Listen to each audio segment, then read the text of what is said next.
সম্মানিত ভাইয়েরা, কোরআনুল কারীম পৃথিবীর মানুষদেরকে চার ভাগে ভাগ করেছে। বুঝে থাকলে সবাই জবাব দেন। কোরআনুল কারীম পৃথিবীর মানুষদেরকে কয় ভাগে ভাগ করেছে? এত আস্তে জবাব দিলে চলবে না। কয় ভাগ? চার ভাগ। নাম্বার 1, এক নাম্বার হচ্ছে ঈমানদার, যাদেরকে বলা হয় মুমিন। নাম্বার 2 নাম্বার হচ্ছে মুশরিক, যারা আল্লাহর সাথে শিরক করে, যারা এক আল্লাহ বাদ দিয়ে বহু খোদার ইবাদত করে। নাম্বার 3 নাম্বার হচ্ছে মুলহিদ, বাংলায় যাদেরকে বলা হয় নাস্তিক। নাম্বার 4 নাম্বার হচ্ছে মুনাফিক। তাহলে বলেন তো, পৃথিবীতে যত মানুষ বসবাস করছে, আল্লাহর কোরআন পৃথিবীর সমগ্র মানব মণ্ডলীকে কয়টি শ্রেণীতে ভাগ করেছে? 4টি শ্রেণীতে ভাগ করেছে। এক নাম্বার হচ্ছে মুমিন, 2 নাম্বার হচ্ছে মুশরিক, 3 নাম্বার মুলহিদ মানে নাস্তিক, 4 নাম্বার হলো মুনাফিক। এই 4 শ্রেণীর মানুষদের কার গন্তব্য কোথায়, কার পরিণতি কি হবে, সেটাও জানিয়েছেন কে? কথা বল না কেন? সেটা জানিয়েছেন কে? আসুন আমরা কোরআন থেকে জানি। 1 নাম্বার মুমিন, অর্থাৎ যারা আল্লাহ তাআলা এবং তার হাবিবের প্রতি ঈমান আনে, যারা তাদের জীবনকে ঈমানের পথে পরিচালিত করছে, সেই সকল ঈমানদার মুমিন বান্দাদের পরিণতি কোথায়, তাদের গন্তব্য কোথায়? কোরআনে কারীমের 18 আল্লাহ তাআলা কোরআনে কারীমের 18 নম্বর সূরা সূরাতুল কাহফের 107 এবং 108 নম্বর আয়াতের মধ্যে সুন্দর করে বললেন, ইন্নাল্লাযীনা আমানু ওয়া আমিলুস সালিহাতি কানাত লাহুম জান্নাতুল ফিরদাউসি নুজুলা খালিদিনা ফিহা লা ইয়াবগুনা আনহা হিওয়ালা। আল্লাহ পাক বললেন, নিশ্চয়ই যারা ঈমান এনেছে আর আমলে সালেহ করেছে, তাদের জন্য আমি আল্লাহ তাআলা 1 নম্বরের জান্নাত, জান্নাতুল ফিরদাউস তাদের জন্য প্রস্তুত রেখেছি। একটু সুবহানাল্লাহ কইতে মন চায় না? তাহলে কোরআনে কারীম পৃথিবীর মানুষদেরকে 4 ভাগে ভাগ করলো। 1 নাম্বার ঈমানদার। এই ঈমানদারদের জন্য আল্লাহ তাআলা তাদের প্রতিফল হিসেবে তাদের জন্য যে জায়গাটি প্রস্তুত করেছেন, সেটি কি?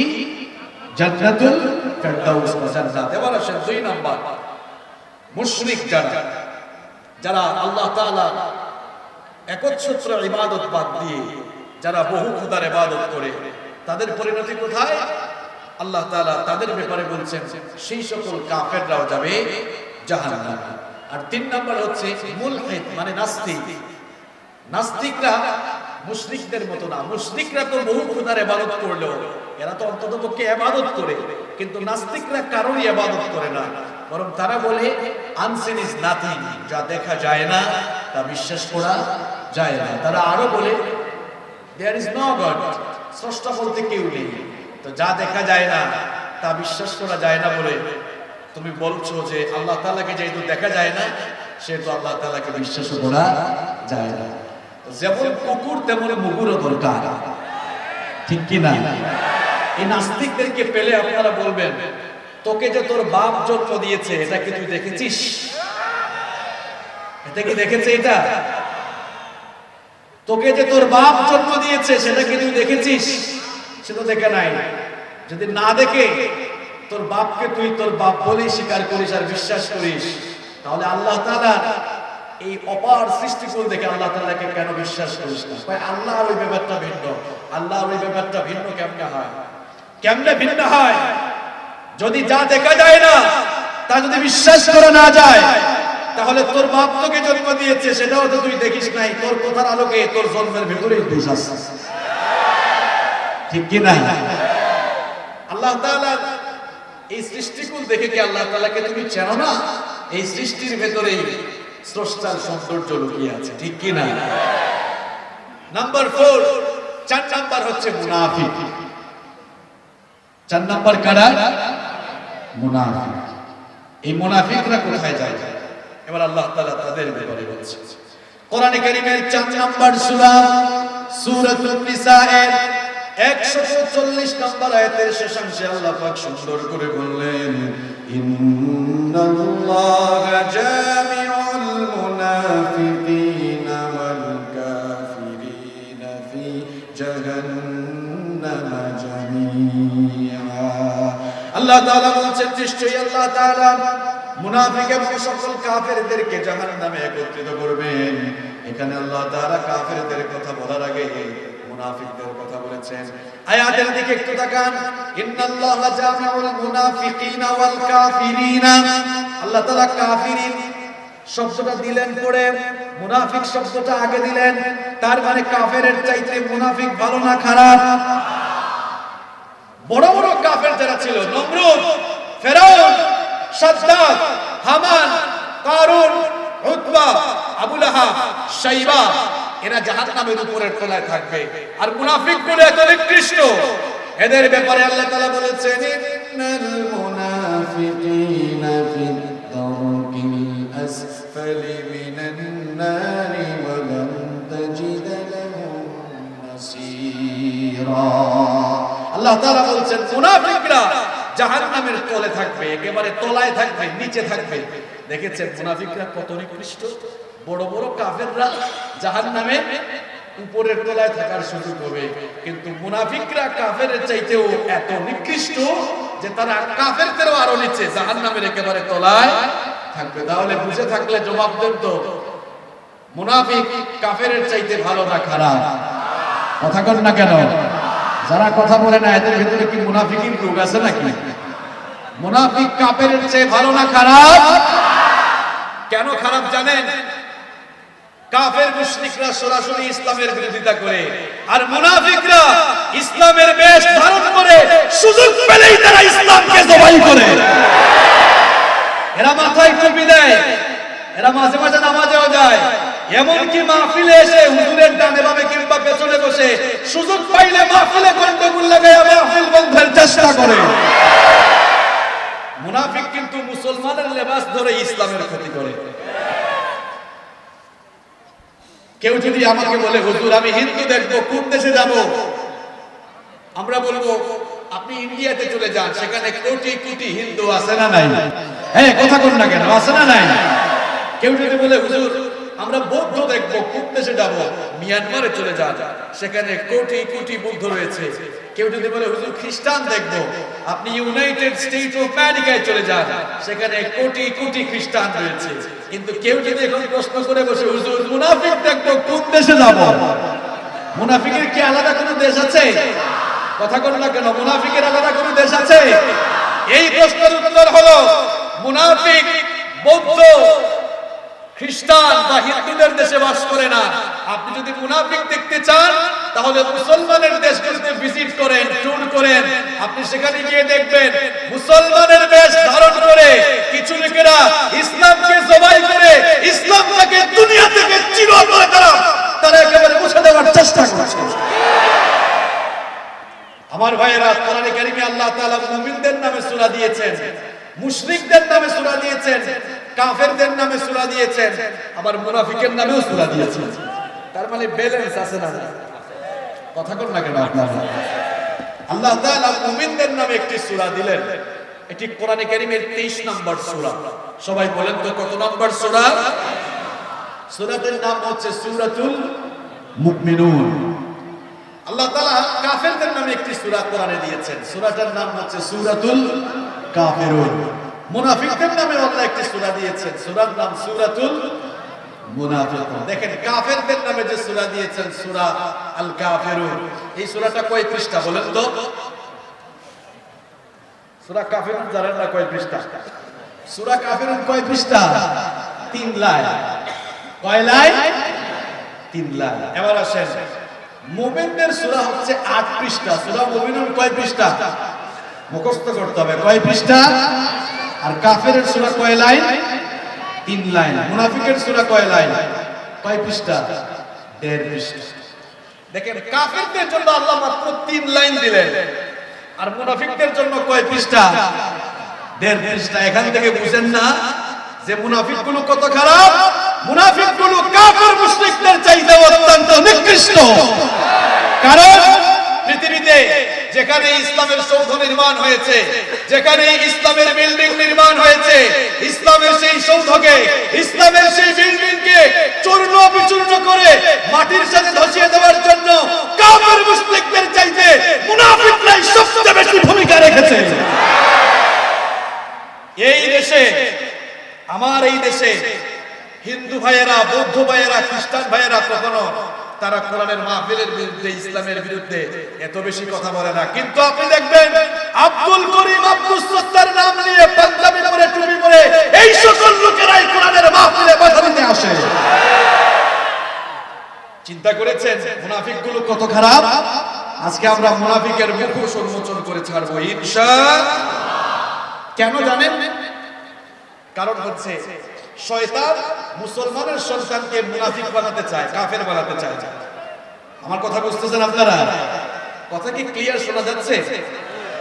আচ্ছা, শয়তান আমাদের বন্ধু না দুশমন? সবাই জবাব দেন, শয়তান আমাদের বন্ধু না দুশমন? যারা জবাব দেয় না এদের সাথে শয়তানের খুব বন্ধুত্ব, দেয় না? শয়তান আমাদের চির দুশমন। শয়তানের বয়স আমাদের চেয়ে কম না বেশি? শয়তানের বুদ্ধি আমাদের চেয়ে কম না বেশি? শয়তান আমাদের চেয়ে বয়সেও বড়, বুদ্ধিতেও বড়। শয়তান আপনার চেয়ে অনেক পাকনা। শয়তান ভালো করেই জানে মুসলমানের সন্তানকে কখনো মুশরিক বানানো যাবে না, তবে চেষ্টা করলে মুসলমানের সন্তানকে মুনাফিক বানানো যাবে। আর শয়তান সেটাই চায়, কারণ শয়তান আপনার মতো বোকা না। শয়তান ভালো করেই জানে একে মুশরিক বানায় কি হবে, জাহান্নামে গেলেও তো জাহান্নামের উপরে তলায় থাকবে। সুতরাং দেখি মুসলমানের বাচ্চাকে মুনাফিক বানাইতে পারি কিনা। কারণ মুসলমানের বাচ্চাকে, মুসলমানের সন্তানকে কাফের না বানাইয়া, মুশরিক না বানাইয়া যদি মুনাফিক বানাতে পারি, তাহলে এরা কাফেরদের নিতে জাহান্নামের তলায় থাকবে। জন্য প্রিয় ভাইয়েরা, আমার আপনার ঈমানকে নিফাকি থেকে রক্ষা করতে হবে। কারণ নিফাকের এই ভাইরাসটা করোনা ভাইরাসের চেয়ে আরো মারাত্মক। করোনা ভাইরাস নিয়ে কেউ মারা গেলে জাহান্নামে যাবে এমন কথা কেউ বলতে পারবে? কিন্তু নিফাকের ভাইরাস, মুনাফিকি ভাইরাস নিয়ে যারা মরবে, এটা এম হাসিবুর রহমানের কথা নয়। কোরআনে কারিমে আল্লাহ তাআলা বলছেন, বাশশিরিল মুনাফিকিনা বিআন্না লাহুম আযাবান আলিমা। করোনা ভাইরাস নিয়ে মরলে জাহান্নামে যাবে কেউ, এমন কথা কোরআনে নাই। কিন্তু মুনাফিকি ভাইরাস নিয়ে মরলে সরাসরি জাহান্নামের তলায় যেতে হবে। কথাটা কার? তাহলে করোনা ভাইরাস বড় ভাইরাস নাকি মুনাফিকি আরো বড় ভাইরাস?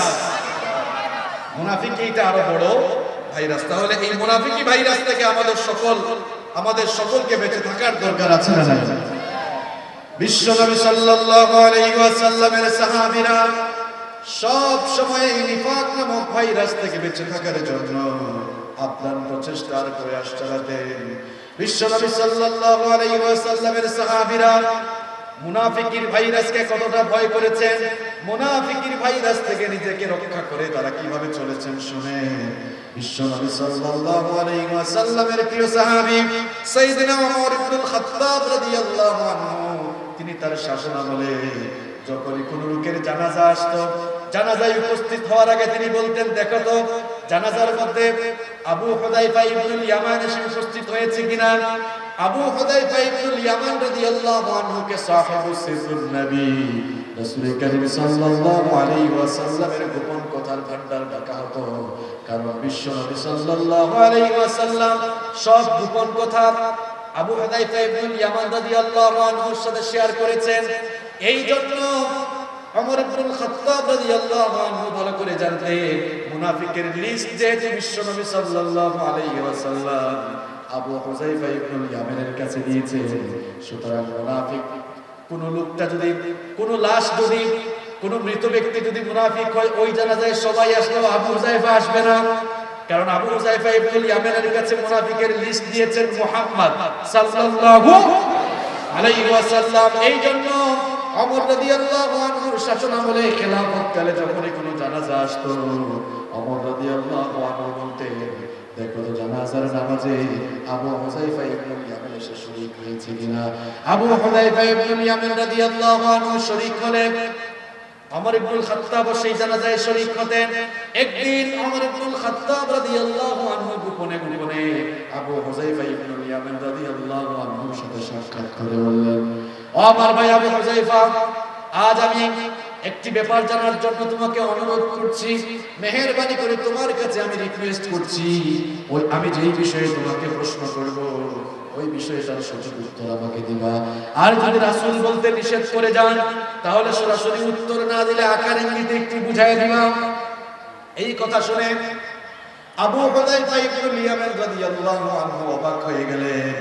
মুসলিম রাষ্ট্রের প্রধান আমিরুল মুমিনিন ওমর ইবনে খাত্তাব রাদিয়াল্লাহু আনহু তার সামনে অনুনয় বিনয় করে একটা প্রশ্ন করছেন, জানি না কি প্রশ্ন হবে। তিনি বললেন, ওগো আমিরুল মুমিনিন, এত অনুনয় বিনয় করার দরকার নাই, সরাসরি আমার কাছে প্রশ্ন করেন।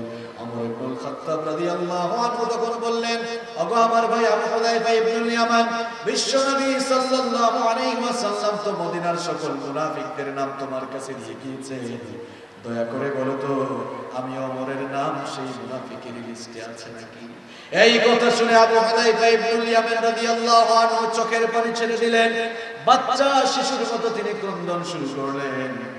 ওমর রাদিয়াল্লাহু আনহু তখন বললেন, ওগো আমার ভাই আবু হুযায়ফা ইবনে ইয়ামান, তোমার চোখে পানি কেন? তুমি কাঁদো কেন?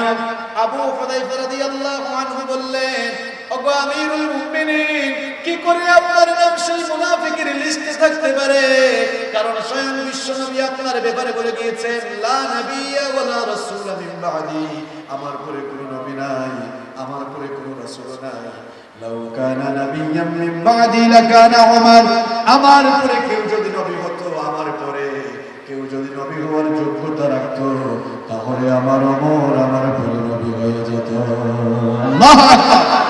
কি করে আপনার নাম মুনাফিকের লিস্টে থাকবে?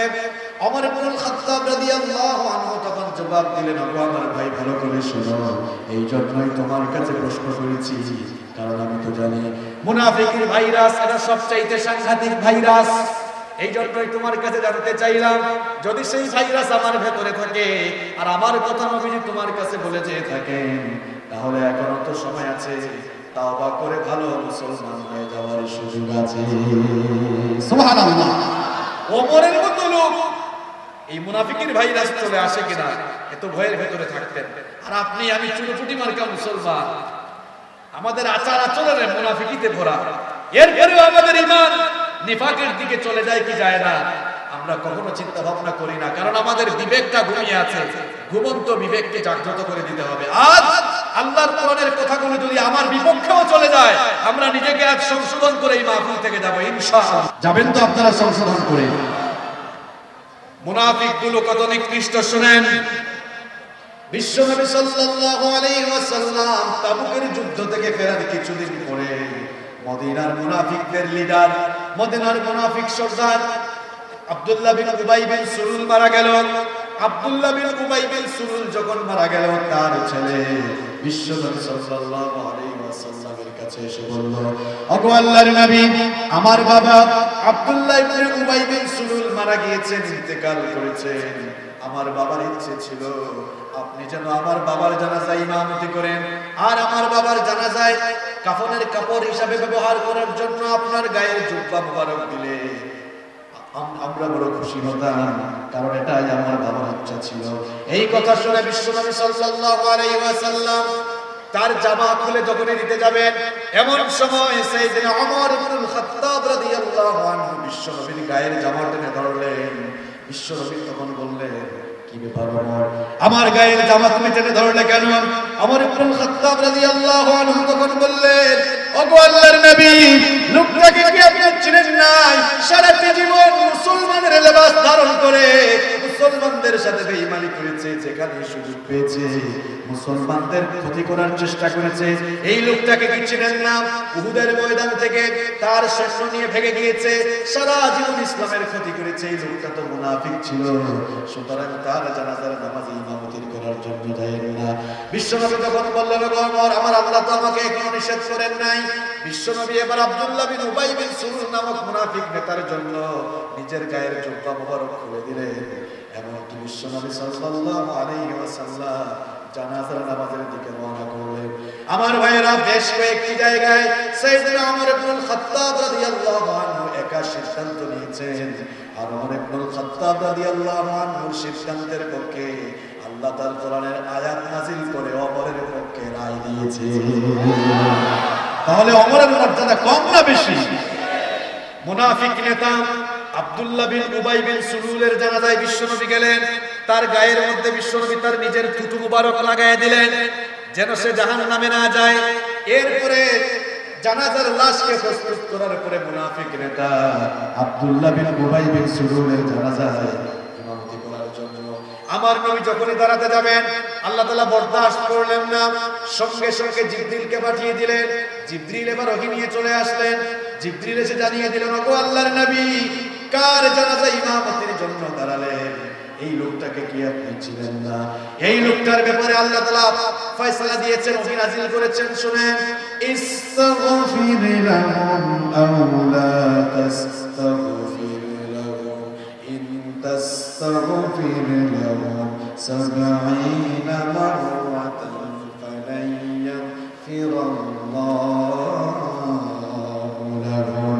এই মুনাফিকের যদি আপনি জানাজা করেন, তার জন্য একবার আর দুইবার নয়, আপনি নবী হয়েও যদি তার জন্য 70 বার আল্লাহর কাছে তাওবা করেন, ইস্তেগফার করেন, আল্লাহ তাআলা সিদ্ধান্ত দিয়েছেন এই ধরনের মুনাফিক আর কিয়ামত পর্যন্ত এই মুনাফিকদের উত্তরসূরি হয়ে যারা এই দুনিয়াতে মুনাফিকি করবে, এদের ব্যাপারে আল্লাহর সিদ্ধান্ত হচ্ছে এই ধরনের মুনাফিকদেরকে আল্লাহ কখনো ক্ষমা করবেন না।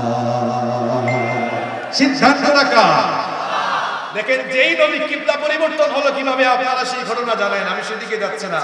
যেই নবী কিবলা পরিবর্তন হওয়ার জন্য দোয়া করেন নাই, শুধু মনে মনে একটু চেয়েছিলেন, হাত তোলার আগে যেই নবীর দোয়া আল্লাহ কবুল করেছেন, সেই একই নবী আব্দুল্লাহ বিন উবাই বিন সুলুল নামক মুনাফিকের জানাজায় দাঁড়িয়ে তার জন্য দোয়া করছেন। আল্লাহ জানাচ্ছেন, নবী, এর জন্য হাত তুললে লাভ হবে না, একবার না, দুইবার না, 70 বারও যদি এর জন্য হাত তুলে দোয়া করেন, একে আমি মাফ করব না। এর মতো মুনাফিকরা কিয়ামত পর্যন্ত যত মুনাফিক এরকম আসবে, এদেরকে আমি মাফ করব না। আল্লাহু আকবার।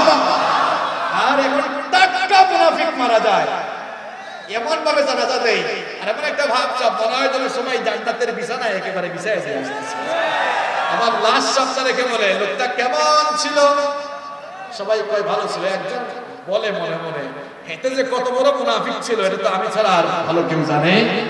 আল্লাহ মানুষের মুখেরটা নেন না, আল্লাহ মানুষের অন্তরেরটা, আল্লাহ মানুষের ভেতরেরটা নেন। সম্মানিত ভাইয়েরা, তাহলে যেই মুনাফিকরা এত খারাপ, সেই মুনাফিকি থেকে আপনার আমার ঈমানকে হেফাজত করার দরকার আছে না? মুনাফিক আপনি কেমনে চিনবেন? কারণ মুনাফিকের আলাদা কোনো ড্রেস কোড নাই, মুনাফিকের আলাদা কোনো দেশ নাই, আলাদা কোনো ভূখণ্ড নাই। তাহলে মুনাফিক আমরা কেমনে চিনবো, আর নিজেকে আমরা কিভাবে মুনাফিকি থেকে বাঁচাবো? মুনাফিক চেনার জন্য কিছু খাসলত রয়েছে, কিছু বৈশিষ্ট্য রয়েছে। কোরআন এবং হাদিসে এগুলি বর্ণিত হয়েছে। আজ সংক্ষিপ্ত সময়ে আপনাদের সামনে আমি কোরআন এবং হাদিস থেকে মুনাফিকের 15টি বৈশিষ্ট্য তুলে ধরবো ইনশাআল্লাহ। কথাটি কেন বলছি জানেন? যতই ইসলামের বিপ্লব হচ্ছে, যতই কোরআনের গণজোয়ার সৃষ্টি হচ্ছে, ততই মুসলমানদের মধ্যে মুনাফিকি ভাইরাস করাল ভাবে এদেরকে আক্রান্ত করছে। এজন্য মুনাফিকি থেকে আপনার আমার ঈমানকে হেফাজত করতে হবে ভাই। কারণ মুনাফিকির ভাইরাস ঢুকে গেলে এটা করোনা ভাইরাসের চেয়ে আরো খারাপ। এই ভাইরাস একেবারে জাহান্নামে না নেওয়ার আগ পর্যন্ত এই ভাইরাস কিন্তু আপনাকে আর ছাড়বে না। করোনা ভাইরাস তো আইসোলেশন, কোয়ারেন্টাইনে গেলে সুস্থ হওয়ার সম্ভাবনা আছে। আর মুনাফিকির ভাইরাস ধরে ফেললে যদি এখান থেকে আপনি বের হইতে না পারেন, এই ভাইরাস জাহান্নামের আগুনে নেওয়ার আগ পর্যন্ত কিন্তু আপনাকে ছাড়বে না। তাহলে মুনাফিকির ভাইরাস থেকে আপনাকে আমাকে সতর্ক হওয়ার দরকার আছে না? নাই। তাহলে আমরা আজকে মুনাফিকের কয়টি বৈশিষ্ট্য নিয়ে আলোচনা করব? সবাই জবাব দেন, কয়টি? আরো জোরে, আরো জোরে। 15টি মুখস্থ করে ছাড়বো আজকে ইনশাআল্লাহ। নাম্বার 1, মুনাফিকের 1 নাম্বার বৈশিষ্ট্য হচ্ছে মুনাফিক মার্কা লোকগুলো হয় ডাবল ফেস পার্সোনালিটি। এরা দুমুখু স্বভাবের মানুষ হয়। এই মানুষগুলো দুমুখু স্বভাবের, এদের ভেতর এক, বাহিরে আরেক। এই সকল মুনাফিক মার্কা লোকগুলোর ব্যাপারে কোরআন কারীমের 2 নম্বর সূরা সূরাতুল বাকারা এর 8 নম্বর আয়াতে আল্লাহ পাক সুন্দর করে বললেন, ওয়া মিনান নাসি মান ইয়াকুলু আমান্না বিল্লাহি ওয়া বিল ইয়াউমিল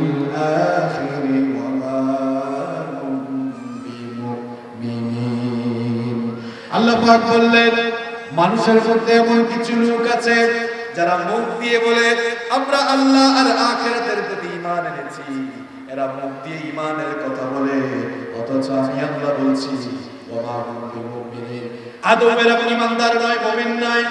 এরা মুখ দিয়ে ঈমানের কথা বলে, অথচ সুযোগ পাইলেই ঈমানওয়ালা ইসলামওয়ালা লোকগুলোকে পিটায়।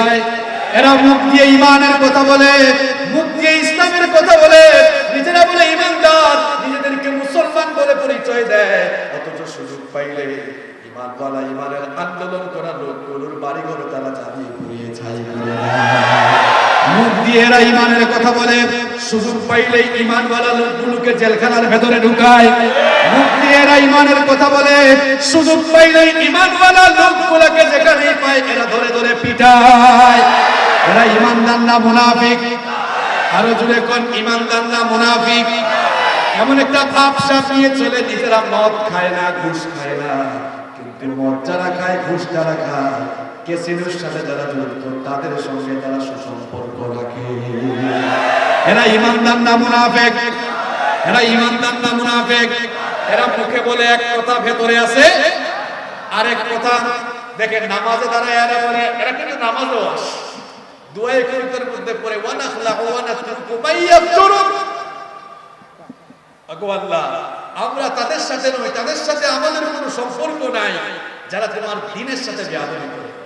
লোকটা এশার নামাজে এই কথাগুলো মুখ দিয়ে বলল, এশার নামাজ শেষ হয়েই দেখে ফুটবল মার্কার মিছিল বের হয়েছে। ফুটবল মার্কার লোকটা কিন্তু ভালো না, সুদ খায়, ঘুষ খায়, দুর্নীতি করে। এখন দেখা গেল নামাজের মধ্যে বলেছে ইসলাম বিরোধীদের সাথে আমার কোনো সম্পর্ক নাই, এই কথা বলল। নামাজ থেকে বের হয়ে এই ফুটবল মার্কার লোক, যেই লোকটা দিন দেখতেই পারে না, কোরআনের মাহফিল সহ্যই করতে পারে না, সেই লোকটার মিছিলে চলে গেল। তাহলে নামাজে বললো এক কথা আর নামাজের বাইরে করলো আরেক কথা, এটা ঈমানদারের না মুনাফিকি? তাহলে মুখ দিয়ে কেবলমাত্র ঈমানের দাবি করলে ঈমানদার হওয়া যায় না, বরং ঈমানদার হতে হলে ঈমানদারের সকল আমল জীবনে থাকার দরকার আছে না নাই? মুনাফিকের এক নম্বর বৈশিষ্ট্য হলো, মুনাফিক মার্কা স্বভাবের মানুষগুলো হয় ডাবল ফেস পার্সোনালিটি। এরা দুমুখী স্বভাবের হয়। এরা এমন ভাবে চলাফেরা করে, এদের ভেতরে থাকে এক, বাহিরে, তাহলে ভেতরে এক বাহিরে আরেক, তার নাম মুনাফিক। মুনাফিকের দুই নম্বর বৈশিষ্ট্য হলো, মুনাফিকগুলো ধোঁকাবাজ, প্রতারক। এরা সব সময় প্রতারণা করে, মানুষের সঙ্গে ধোঁকাবাজি করে। কোরআনে কারীমের 2 নম্বর সূরা সূরাতুল বাকারা এর 9 নম্বরে আল্লাহ তাআলা সুন্দর করে বললেন, ইউখাদিউনাল্লাহা ওয়াল্লাযীনা আমানু ওয়া মা ইয়াখদাউনা ইল্লা আনফুসাহুম ওয়া মা ইয়াশউরুন। আল্লাহ পাক বললেন মুনাফিক মার্কা স্বভাবের লোকগুলো সব সময় আল্লাহ আর ঈমানদারদেরকে ধোঁকা দিতে চায়, অথচ তারা জানে না এর মাধ্যমে তারা নিজেরাই ধোঁকার মধ্যে পড়ে আছে, নিজেরাই ক্ষতিগ্রস্ত হয়ে যাচ্ছে। এরা মুখ দিয়ে ঈমানের কথা বলে, আল্লাহকেও যেমনি বুঝ দেয় তেমনি সমাজের মানুষকেও বুঝ দেয়, এরকম আছে না নাই? মুখ দিয়ে ঈমানের কথা বলে ঈমানদারদের সাথে ধোঁকাবাজি করে। দেখা যায় কোরআনের মাহফিলে সুন্দর সুন্দর কাপড় পরে আসে, খুব সুন্দর পাঞ্জাবি পারফিউম গায়ে দিয়ে একদম হুজুরের পাশে এসে বসার জন্য চেষ্টা করে। তারপরে মাহফিল কমিটির কাছে আবার বক্তব্য দেওয়ার অনুরোধ করে, খুব সুন্দর বক্তব্য দিয়ে যাবে। এরপরে দেখা যায় বক্তব্য দিয়ে যাওয়ার পরে মাহফিলটাকে গন্ডগোল করে বন্ধ করার চেষ্টাও করে। এটা তো এক ধরনের প্রতারণা। আপনি সবার সামনে এসে দেখালেন আমি মাহফিলের পক্ষে, আমি কোরআনের পক্ষে, আর পেছনে গিয়ে ইসলামকে বাস দিলেন। এর নাম কি ঈমানদারি না মুনাফিকি? মুনাফিকের 2 নম্বর স্বভাব হলো, এরা ধোঁকাবাজি করে চলে, মানুষের সঙ্গে প্রতারণা সুলভ আচরণ করে। মুনাফিকের 3 নম্বর বৈশিষ্ট্য হলো, মুনাফিকরা হয় সুবিধাবাদ, জিন্দাবাদ। যেই দিকে সুবিধা পায় ওই দিকেই যায়, যেই দিকেই বৃষ্টি সেই দিকেই ছাতা মেলে। কোরআনে কারীমের 2 নম্বর সূরা সূরাতুল বাকারা এর 14 নম্বর আয়াতে আল্লাহ পাক সুন্দর করে বললেন, ওয়া ইযা লাকুল্লাযীনা আমানু ক্বালু আমান্না ওয়া ইযা খালাউ ইলা শায়াতিনিহিম ক্বালু ইন্না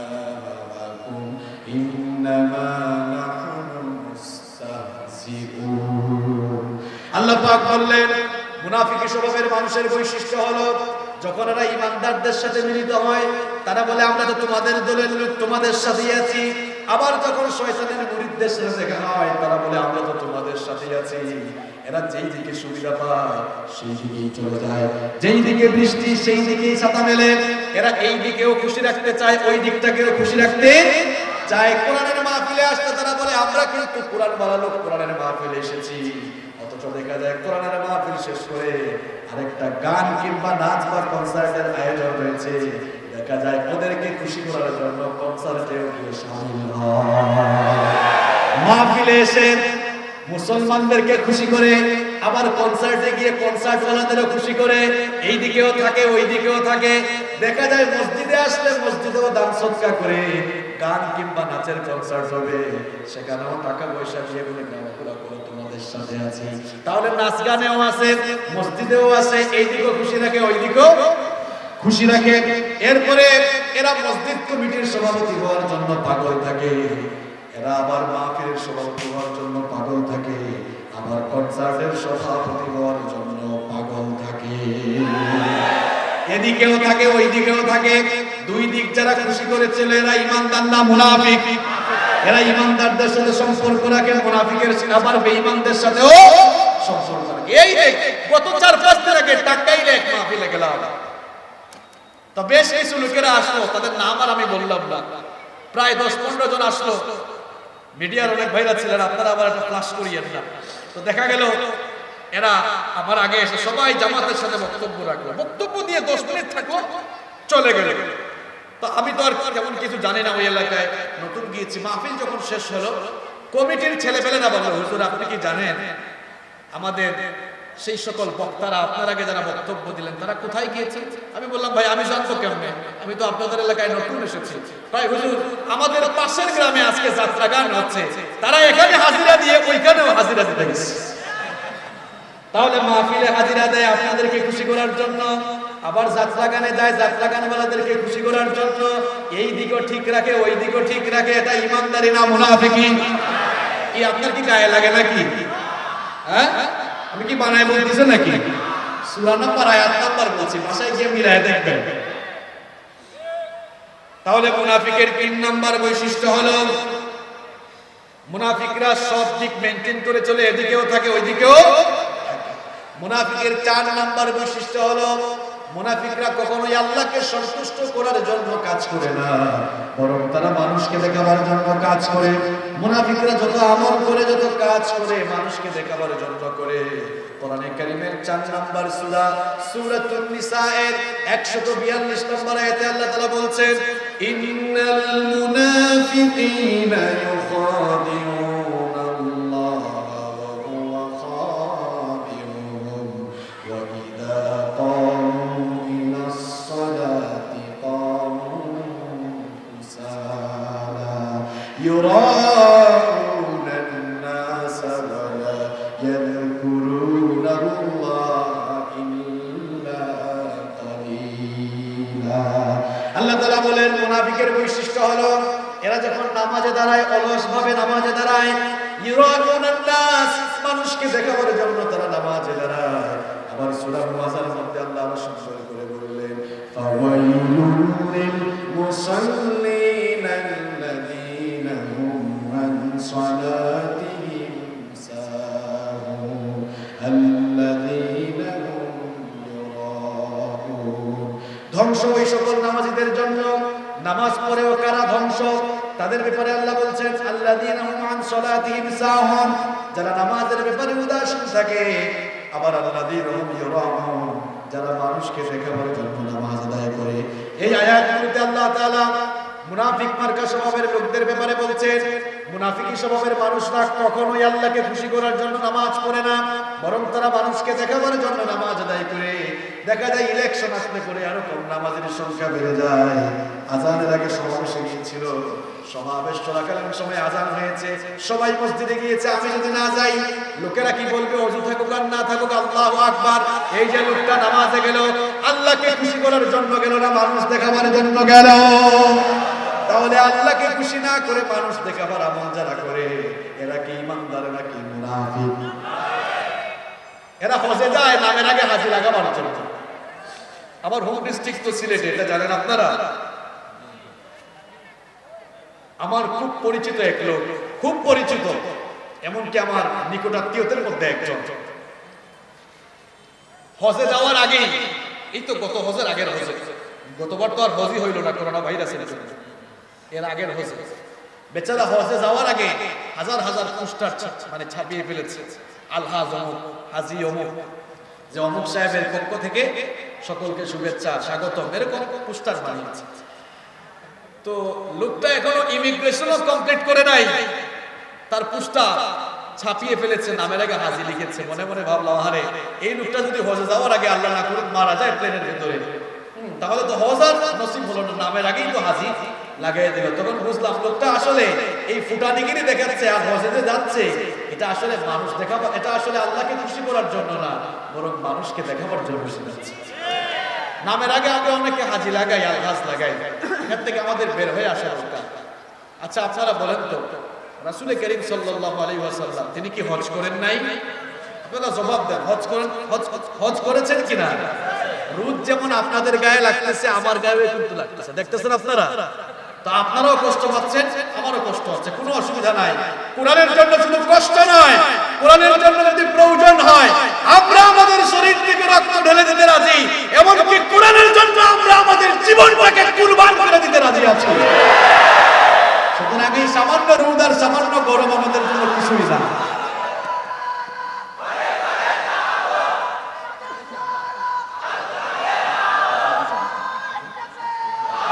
সম্মানিত ভাইয়েরা, সম্মানিত ভাইয়েরা, যেই কথা বলছিলাম যে রাসূল করিম সাল্লাল্লাহু আলাইহি ওয়াসাল্লাম তিনি কি হজ করেন নাই?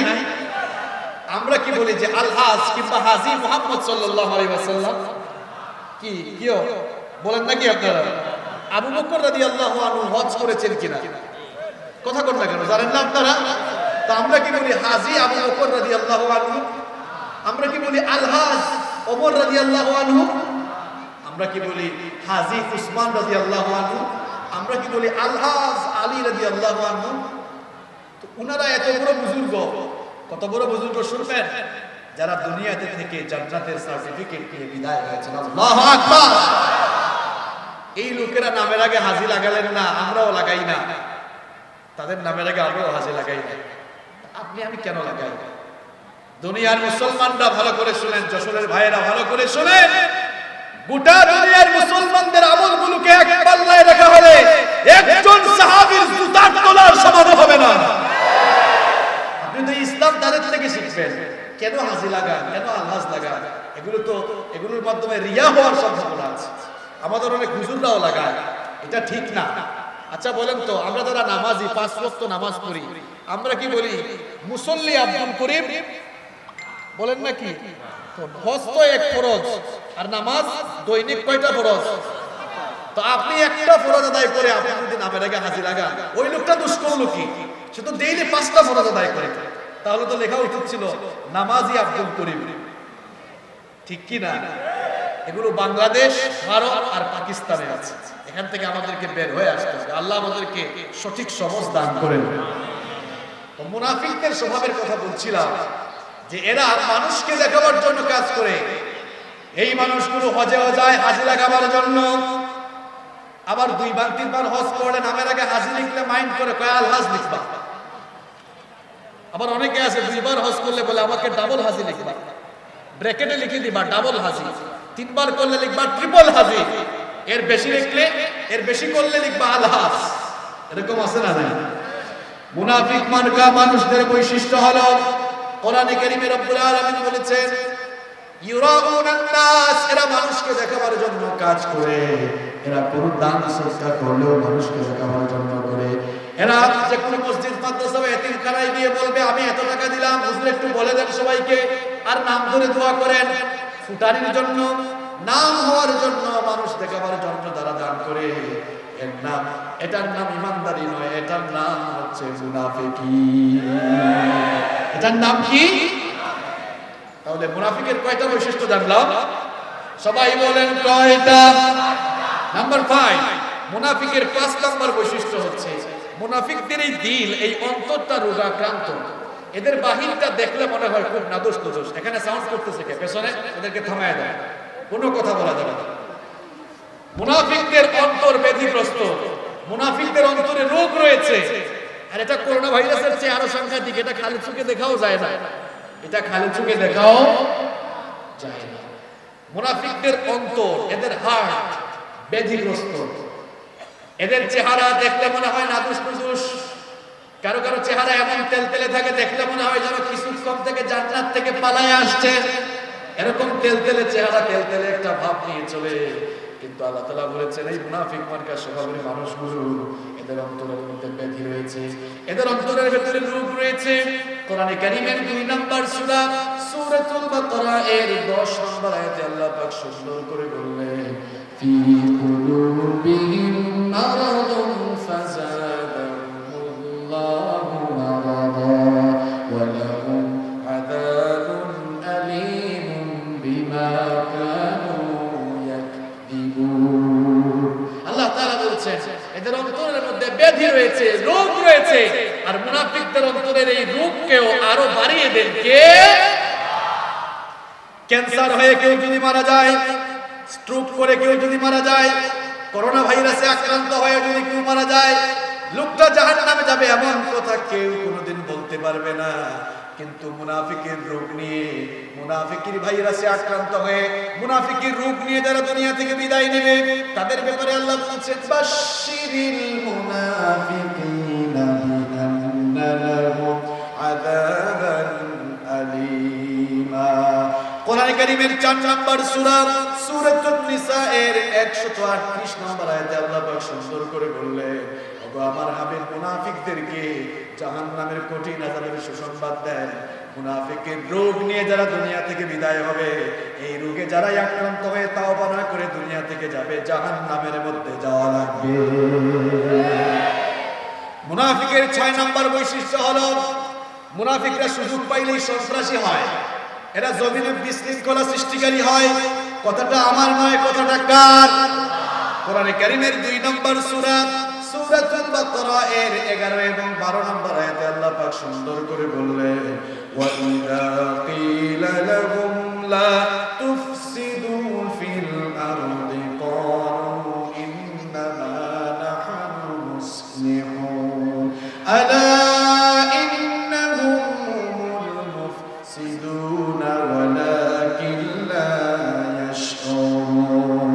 আল্লাহ পাক বলেন, যখন এদেরকে বলা হয় আল্লাহর জমিনে ফাসাদ সৃষ্টি করো না, বিশৃঙ্খলা সৃষ্টি করো না, আল্লাহর জমিনে ভেজাল লাগায়ও না, ক্যাচাপ লাগায়ও না, তখন এই মুনাফিক মার্কা স্বভাবের মানুষগুলো জবাব দেয়, ইন্নামা নাহনু মুসলিহুন, বরং আমরা সংস্কারপন্থী মানুষ, আমরা সমাজ সংস্কার করছি, সব কিছুকে সংস্কার করে করে সাজাচ্ছি। এই ধরনের লোকেরা যেখানেই সুযোগ পায় সেখানেই গন্ডগোল পাকায়। এমনকি এই ধরনের লোকেরা যদি ক্ষমতা পেয়ে যায় তাহলে তারা জালেমের ভূমিকা অবতীর্ণ হয়ে যায়। মুনাফিক মার্কা লোকগুলো যখনই হাতের মধ্যে ক্ষমতা পায়, সমাজ বা দেশ কিংবা রাষ্ট্রের দায়িত্ব পেলে এরা জালেমের ভূমিকা অবতীর্ণ হয়ে যায়। আর এই ধরনের মানুষগুলো যখনই ক্ষমতা পায়, জালেমের ভূমিকা অবতীর্ণ হয়ে সেই সমাজে বা সেই দেশে তারা প্রধানত 7 ভাবে জুলুম করে। জুলে কোন কয় ভাবে? মৌলিকভাবে তারা 7টা কাজ করে। জুলে কোন কয়টা? আমি বানায় কোনো কথা বলছি না, সরাসরি কোরআন থেকে শোনাচ্ছি। কোরআনে কারীমের 27 নম্বর সূরা সূরাতুন নামালের 34 নম্বর আয়াতে আল্লাহ পাক বললেন, ইন্নাল মুলুকা ইযা দাখালু ক্বরয়াতান আফসাদুহা ওয়া জাআলু আ'iজ্জাতা আহলিহা আযিল্লা ওয়া কাযালিকা ইয়াফআলুন। আল্লাহ পাক বলেন, মুনাফিক মার্কা মানুষগুলো যখন জালেম হয়, সেই সকল জালেম এবং স্বৈরাচার মার্কা লোকগুলো যখন ক্ষমতা পায়, সেই সমাজ বা সেই রাষ্ট্রের মধ্যে তারা 7 দফা জুলুম চালায়। এই আয়াতে আল্লাহ পাক তাদের 2 দফা কর্মসূচি তুলে দিয়েছেন। 1 নম্বরে আল্লাহ তাআলা বলছেন, সেই সমাজের রন্ধে রন্ধে তারা সন্ত্রাস চালাবে, সন্ত্রাসী কর্মকাণ্ড চালাবে, অস্ত্রের মহড়া চালাবে, অস্ত্র দিয়ে তারা তাদের ক্ষমতা দিয়ে সবকিছু করার চেষ্টা করবে। আর তাদের 2 নম্বর কর্মসূচি হলো ওয়াজালু আইজ্জাতা আহলিয়া আদিল্লাহ, সেই সমাজ বা সেই রাষ্ট্রে ভালো ভালো ইজ্জতওয়ালা সম্মানওয়ালা মানুষগুলোকে তারা অপমানিত করার চেষ্টা করবে। এরা যদি সুযোগ পায় আলেম ওলামাদেরকে জেলখানার ভেতরে ভরে রাখার চেষ্টা করে। এমন ভাবে তারা আলেম ওলামাদেরকে অপমানিত করবে, এমন ভাবে তারা আলেম ওলামাদেরকে অপমানিত করার চেষ্টা করে। বছরের পর বছর, যুগের পর যুগ যারা গোটা দুনিয়াতে কোরআনের তাফসীর করেছে, সুযোগ পাইলে তাদেরকেও তারা ধর্ষণকারীর মতো অপবাদ দিয়ে অপমানিত করে। এটা ইমানদারের স্বভাব না মুনাফিকের স্বভাব? এটা আলেমের কাজ না জালেমের কাজ? আল্লাহ তাআলা বলছেন এই জালেমগুলো সুযোগ পাইলেই 7 দফা কাজ করে। এই আয়াতে তাদের 2 দফা কাজের কথা বলা হলো। এবার আসেন কোরআন কারীমের 2 নম্বর সূরা সূরাতুল বাকারা এর 205 নম্বর আয়াতে আল্লাহ তাআলা তাদের আরো 2টি কর্মসূচি তুলে দিলেন। ওয়া ইদা তাওয়াল্লা সাফিল আরদি লিয়ুফসিদা ফিহা ওয়া ইউহলিকাল হারসা ওয়ান নাসলা ওয়াল্লাহু লা ইউহিব্বুল ফাসাদ। আল্লাহ তাআলা বলেন এরা যদি সুযোগ পায় তাহলে আরো কি কাজ করে, শোনো শোনো। ওয়ায়ুহলিকাল হারসা ওয়ান নাস, এরা সুযোগ পাইলেই সমাজ আর রাষ্ট্রের সম্পদগুলোকে লুট করে ফেলে। হাজার হাজার কোটি টাকার কয়লা গায়েব হয়ে যাবে, খবর থাকবে না। ব্যাংকের টাকা লুটপাট হয়ে যাবে, কোনো খবর হবে না। লুটপাট করতে করতে নিজের খাটের নিচে তেলের খনি বসায় রাখবে, খবর থাকবে না। লুটপাট শুরু হবে। এরা যদি সুযোগ পায় বালিশের নাম কেন দুর্নীতি করবে। এরপরে আল্লাহ তাআলা বলছেন ওয়ায়ুহলিকাল হারসা ওয়ান নাস। নাসল মানে হচ্ছে বংশধর। নাসল মানে হচ্ছে আল্লাহ তাআলা এখানে বোঝাতে যাচ্ছেন যে এরা সুযোগ পাইলে তারা তাদের নিজেদের স্বার্থের জন্য মানুষকে খুন করে, ক্ষমতার জন্য, নিজেকে টিকিয়ে রাখার জন্য জমিনের মধ্যে মানুষকে খুন করা, এটা হচ্ছে ফেরাউনের কাজ। কোরআনের বাইরে একটা কথাও বলছি না, শুনেন। ফেরাউনের সেই স্বভাব আল্লাহ কোরআনে তুলে দিয়েছেন। ওয়া ইদ নাজ্জাইনাকুম মিন আলি ফিরআউনা ইয়াসুমুনাকুম সুআল আযাব ইউযাব্বিহুনা আবনাআকুম ওয়া ইয়াস্তাহয়ুনা নিসাআকুম। আল্লাহ পাক বলেন স্মরণ করো আমি যখন বনি ইসরাঈলদেরকে ফেরাউনের জুলুম থেকে বাঁচিয়েছিলাম। আর ফেরাউন তো সেই লোক ছিল যে তার গদিকে টিকিয়ে রাখার জন্য বনি ইসরাঈলদের শিশু সন্তানগুলোকে ধরে ধরে জবাই করত। তাহলে নিজের গদিকে টিকিয়ে রাখার জন্য মানুষ খুন করা, এটা মানুষের কাজ না ফেরাউনের কাজ? যুগে যুগে এইরকম করে ফেরাউনরা তাদের গদিকে, ক্ষমতাকে টিকিয়ে রাখার জন্য মানুষের উপরে জুলুম চালায়, এমনকি নিজেদের মতের বিরুদ্ধে গেলে তারা খুন করে। এটা মানুষের স্বভাব না, এটা ফেরাউনের স্বভাব, ঠিক কি না? সেই সকল জালিমদের বাদবাকি কর্মসূচি আল্লাহ অন্য আয়াতে দিচ্ছেন।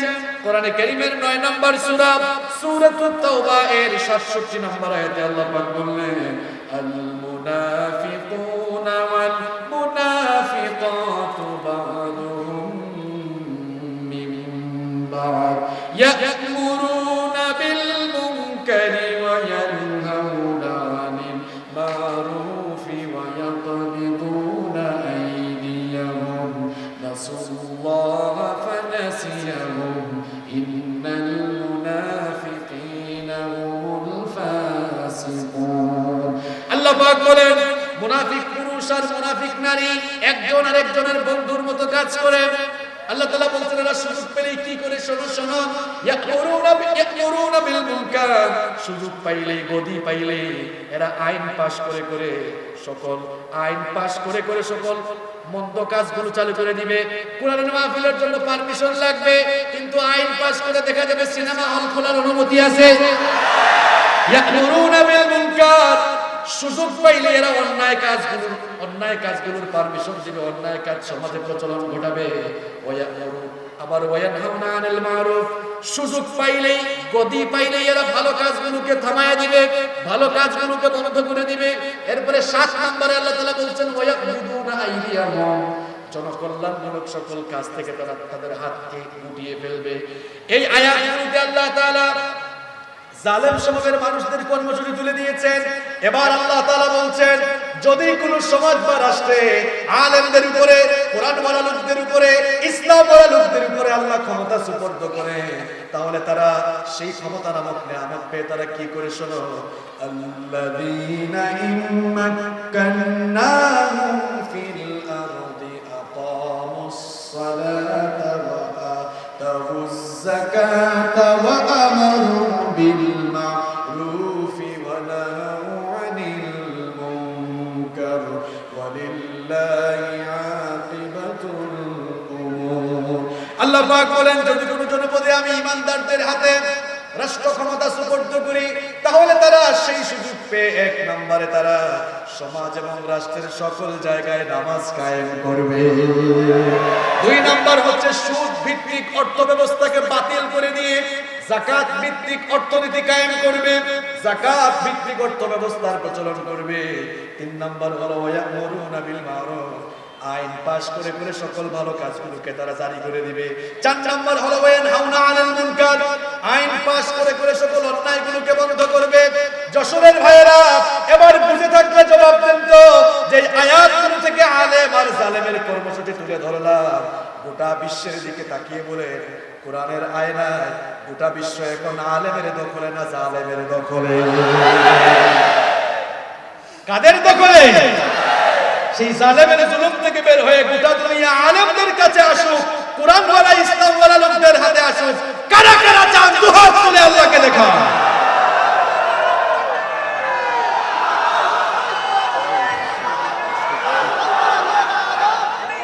সম্মানিত ভাইরা, হাত তুলুন আমার। আল্লাহ তাআলা আপনাদের হাতগুলোকে এবং আল্লাহ তাআলা আপনাদের মনের আকাঙ্ক্ষাকে কবুল করুন। ইসলামের এই গণজাগরণ দেখে যাদের সহ্য হচ্ছে না, আমরা তাদেরকে বলতে চাই, বলেন তো, কোন জায়গায় আগুন লাগলে সেখানে কেউ যদি লাঠি দিয়ে গিয়ে বাড়ি মারে, আগুন কি নিভবে নাকি আগুনের তেজ বাড়বে? আমার কথা বুঝেন নাই? কোন জায়গায় আগুন লাগলে কেউ যদি লাঠি দিয়ে আগুনের উপরে গিয়ে বাড়ি মারে, আগুনের তেজ বাড়বে নাকি কমবে? আগুনের তেজ বাড়বে। সুতরাং ইসলামের তেজ যেখানে জ্বলে উঠেছে, ইসলামের গণজোয়ার যেখানে সৃষ্টি হয়েছে, যারা ইসলামের এই গণজোয়ারকে বাধা দিয়ে আটকাতে চাইবে, তারাই ধ্বংস হয়ে যাবে। বরং ইসলাম, ইসলাম এবং আল্লাহর দিন কোরআন এই জমিনে বিজয়ী হবেই হবে ইনশাআল্লাহ। সম্মানিত ভাইয়েরা, আগামীর দিন ইসলামের দিন, আগামীর দিন কোরআনের দিন ইনশাআল্লাহ বলেন। আল্লাহ কবুল করুন, বলেন আমিন। মুনাফিকের 7 নম্বর বৈশিষ্ট্য হলো, মুনাফিক মার্কা স্বভাবের মানুষগুলো মিথ্যাবাদী হয়। এরা কথায় কথায় মিথ্যা বলে। কোরআনে কারীমের 63 নম্বর সূরা, সূরাতুল মুনাফিকুনের প্রথম আয়াতে আল্লাহ তাআলা সুন্দর করে বললেন, ইদা জাআকাল মুনাফিকুনা ক্বালু নাশহাদু ইন্নাকা লারাসূলুল্লাহ ওয়াল্লাহু ইয়ালামু ইন্নাকা লারাসূলুহু ওয়াল্লাহু ইয়াশহাদু ইন্নাল মুনাফিকিনা লাকাযিবুন। আল্লাহ পাক বললেন, ওগো আমার হাবিব, যখন মুনাফিকরা আপনার কাছে আসে, তারা তখন বলে, আমরা সাক্ষ্য দিচ্ছি আপনি আল্লাহর রাসূল। আপনি তাদেরকে বলে দেন, আল্লাহ সাক্ষ্য দিচ্ছেন আপনি আল্লাহর রাসূল। আপনি তাদেরকে বলে দেন, আল্লাহ তাআলা সাক্ষ্য দিচ্ছেন তোমাদের মতো মুনাফিকগুলো মিথ্যাবাদী। তাহলে মুনাফিকরা হচ্ছে মিথ্যাবাদী, কথাটা কার? আমার হাদিস শরীফের মধ্যে এসেছে, আয়াতুল মুনাফিকি সালাতুন, মুনাফিকের নিদর্শন, মুনাফিকের আলামত 3টি। অন্য হাদিসে বলা হয়েছে 4টি। এই 3টার সাথে আরো একটা অ্যাড করা হয়েছে। 1 নম্বরেই বলা হয়েছে, ইদা হাদাসা কাযাবা, যখন কথা বলে কথায় কথায় কি বলে? মিথ্যা বলে। প্রিয় ভাইয়েরা, প্রিয় ভাইয়েরা, আজকে মনটাকে, মন মগজকে নিরপেক্ষ রেখে আলোচনাটা বোঝার চেষ্টা করেন, আর নিজের ঈমানকে একটু জ্বালাই করার চেষ্টা করেন। দেখেন, আমি আপনি, আমরা কথায় কথায় কত মিথ্যা বলি। ফোন আসছে, ভাই আপনি কোথায়? আছে বাড়িতে। কয় কি জানেন? আমি তো বেনাপুল। এরকম আছে না নাই? আমাদের বোনেরা, মায়েরা মনে হয় মিথ্যা বলে না, এরা আরো বেশি বলে, এরা কসমও বেশি বলে। ঠিক কি না? যেন মা বোনদেরকে বলবো কথায় কথায় মিথ্যা বলবেন না। আমার বাবারা ভাইয়েরা আপনাদেরকেও বলবো কথায় কথায় মিথ্যা বলবেন না। এক বাবা তার ছেলেকে খাতায় লিখাচ্ছে, বাবা লিখো, মিথ্যা বলা মহাপাপ, সত্য মানুষকে মুক্তি দেয়, মিথ্যা মানুষকে ধ্বংস করে। এমন সময় ফোন আসছে, ভাই আপনি কি বাড়িতে আছেন? এবার ফোনের মধ্যে বলছে, না আমি তো বাড়িতে নেই। এখন ছেলে তো আর এটা শুনে নাই, মনে মনে ভাবলো যাই হোক বাঁচা গেছে, ছেলেকে তো সত্যের ট্রেনিং দিচ্ছি, কিন্তু আমার মিথ্যার খবর তো ছেলে জানে না। কায়দা করে আর বাঁচতে পারে নাই। কিছুক্ষণ পরেই টাকা পাইতে এক লোক দরজায় নক করছে। দরজায় নক করার পর কুই দিয়ে দেখলো, হায় হায় আব্দুল সালাম ভাই চলে আসছে, টাকা তো পায়। এখন আর কি করবে? ছেলেকে বললো, যাও তোমার চাচাকে গিয়ে বলো যে বাবা এখন বাড়িতে। বাবা কেমনে মিথ্যা বলবে? একটু আগেই তো আপনি আমাকে শেখালেন মিথ্যা বলা। এরকমই তো চলছে এখন, ঠিক কি না? খবরদার ভাইরা, মিথ্যা বলবেন না। মিথ্যা হচ্ছে সকল পাপের জননী, মিথ্যা হচ্ছে সকল পাপের মা।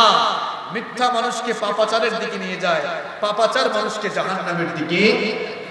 আমাদের যাদের মিথ্যা বলার টুকটাক অভ্যাস আছে, আল্লাহ যেন আমাদেরকে এই খাসলস পরিবর্তন করার তৌফিক দান করেন। আরো আসতে বলে না আমিন। তাহলে মুনাফিকের 7 নম্বর বৈশিষ্ট্য হলো মুনাফিকরা মিথ্যাবাদী। মুনাফিকের 8 নম্বর বৈশিষ্ট্য হলো মুনাফিকরা হয় ওয়াদা ভঙ্গকারী। এরা ওয়াদা করলে ওয়াদা পালন করে।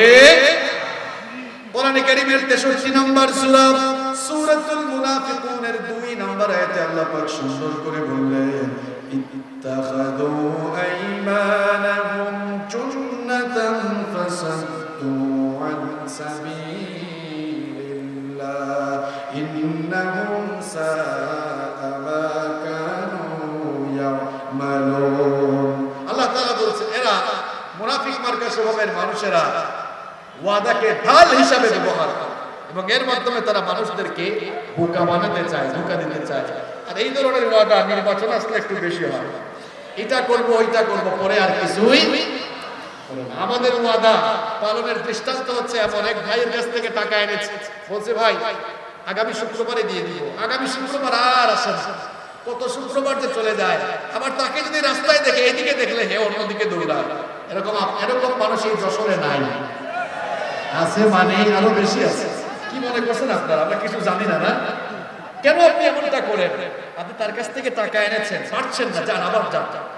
আবার গিয়ে তার কাছে সময় চাই, ভাই আমাকে সময় দেন, আমাকে সময় দিলে আমি ইনশাআল্লাহ আপনার টাকাটা পেয়ে করব। ওয়াদা ভঙ্গ করা এটা মুমিনের কাজ না। বিশ্বনবী সাল্লাল্লাহু আলাইহি ওয়াসাল্লাম বলেছেন, লা দীনা লিমান লা আহদা লাহু। ওয়াদা পালনের অভ্যাস যার ভেতরে নাই, তার মধ্যে ঈমানই। ওয়াদা পালন কাকে বলে শুনেন?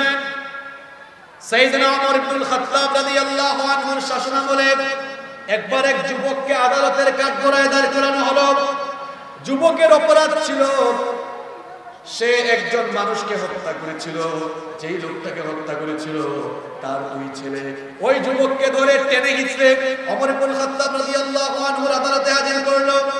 ওমর ইবনুল খাত্তাব রাদিয়াল্লাহু আনহু জানতে চাইলেন, কি ব্যাপার, এই লোকটাকে তোমরা আদালতে নিয়ে এসেছো কেন? লোকটার বিরুদ্ধে অভিযোগ কি, মামলা কি আগে বলো। ওই 2টা লোক বলল, 2টা ছেলে বলল, এই লোকটা আমাদের বাবাকে খুন করেছে, এই জন্য আপনার আদালতে নিয়ে এসেছি বিচার করার জন্য। ওমর ইবনুল খাত্তাব রাদিয়াল্লাহু আনহু লোকটাকে প্রশ্ন করলেন, কি ব্যাপার, তুমি কি সত্যি সত্যি তাদের বাবাকে খুন করেছো নাকি? লোকটা তখন বলল, আমিরুল মুমিনিন, এরা সত্য বলেছে, তবে এখানে আরো কিছু কাহিনী আছে। আমি খুব ক্লান্ত ছিলাম, ক্লান্ত থাকার কারণে একটি গাছের ছায়ার নিচে আমি বিশ্রাম নিচ্ছিলাম। কিছুক্ষণ পর আমার ঘুম চলে আসলো। আমার ঘুম যখন চলে আসলো, ঘুম থেকে উঠে দেখি আমার উট আমার কাছে নাই, উটটা অনেক দূরে চলে গিয়েছে। উটটাকে খোঁজার জন্য আমি পথ চলা শুরু করলাম। চলতে চলতে গিয়ে দেখি এক জায়গায় আমার উট মরে পড়ে আছে, আর আমার মরা উটের পাশে একটা লোক দাঁড়িয়ে আছে। আমার মরা উটের পাশে লোকটাকে দাঁড়িয়ে থেকে প্রশ্ন করলাম, কি ব্যাপার, আমার উটটা কিভাবে মরেছে আপনি জানেন নাকি? লোকটা তখন বলল, এই উটটাকে আমি মেরেছি, আমার বাগানের ভেতরে ঢুকতে চেয়েছিল, আমি উটটাকে বাধা দিতে গিয়ে এক পর্যায়ে মেরে ফেলেছি। লোকটা বলল যে আমি ওই লোকটার সাথে অর্থাৎ এই দুই ছেলের বাবার সাথে তর্কাতর্কির এক পর্যায়ে বড় একটা পাথর তার মাথায় নিক্ষেপ করে মনের অজান্তে তাকে মেরে ফেলেছি। আমি জানতাম না এর মাধ্যমে সে মারা যাবে, কিন্তু এটা মনের অজান্তে হয়ে গিয়েছে, আমি ইচ্ছে করে করি নাই। সুতরাং তারা যদি আমাকে মাফ করে দেয় তাহলে বড় ভালো হয়, কারণ আমি তো ইচ্ছা করে করি নাই। ওমর ইবনুল খাত্তাব রাদিয়াল্লাহু আনহু তখন বললেন, তোমরা তোমার বাবার হত্যাকারীকে কি মাফ করবে নাকি? তারা বলল না, আমরা আমাদের বাবার হত্যাকারীকে মাফ করব না। ইসলামে হত্যার বিচার হলো হত্যার বদলে হত্যা, সুতরাং তাকেও হত্যা করা হোক, মৃত্যুদণ্ড দেওয়া হোক। ওমর ইবনুল খাত্তাব রাদিয়াল্লাহু আনহু এবার বিচারের রায় দিলেন, ঠিক আছে, আগামী জুমাবারে জুমার নামাজের পরে লোকটার মৃত্যুদণ্ড কার্যকর করা হবে। তাকে বলা হলো, তোমার কি জীবনের কোনো শেষ ইচ্ছা আছে নাকি বলো? শেষ কোনো ইচ্ছা থাকলে বলো, শেষ ইচ্ছা বাস্তবায়নের চেষ্টা করব। ওই লোকটা তখন বলল, আমিরুল মুমিনিন, আমার কাছে আমার ফ্যামিলি, আমার পরিবারের হিসাব নিকাশ আছে, আমার পরিবারের হিসাব নিকাশগুলো বুঝিয়ে দেওয়ার জন্য, আর আমার কাছে অনেকের আমানত আছে, ওই আমানতগুলো প্রাপকদের কাছে ফিরিয়ে দেওয়ার জন্য কিছু সময় চাই। এই সময় যদি আপনি আমাকে দেন, আপনার সঙ্গে ওয়াদা করছি মৃত্যুদণ্ড কার্যকর করার আগে আমি এসে উপস্থিত হব। ওমর ইবনুল খাত্তাব রাদিয়াল্লাহু আনহু তখন বললেন, না না, এভাবে তোমাকে ছাড়া যাবে না। তোমার পক্ষে কেউ যদি জিম্মাদার হয় তাহলে কেবল তোমাকে ছাড়া যাবে। এবার ওই যুবকের পক্ষে কেউ জিম্মাদারি নিতে চায় না। অপরিচিত মানুষ, অপরিচিত কোন যুবকের জন্য কে আর জিম্মাদারি নেবে? যুবক যখন বিপদে পড়ে গেল, সেখানে থাকা রাসূল সাল্লাল্লাহু আলাইহি ওয়াসাল্লামের সাহাবী, রাসূল সাল্লাল্লাহু আলাইহি ওয়াসাল্লামের সাহাবী আবু যার গিফারি রাদিয়াল্লাহু আনহু দাঁড়িয়ে বললেন, ওগো আমিরুল মুমিনিন, এই ছেলেটার জন্য আমি জিম্মাদার হব।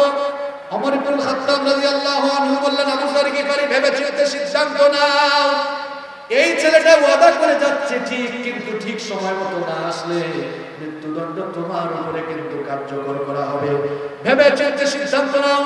আবু যার গিফারি রাদিয়াল্লাহু আনহু তখন বললেন, ওগো আমিরুল মুমিনিন, ভেবেচিন্তে সিদ্ধান্ত নিচ্ছি, আমি ভেবেচিন্তে এই যুবকের পক্ষে জিম্মাদারি গ্রহণ করছি। ওমর ইবনুল খাত্তাব তখন যুবককে বললেন, ঠিক আছে, এবার তুমি যেতে পারো, তবে তোমার ওয়াদা তুমি ঠিক রেখো।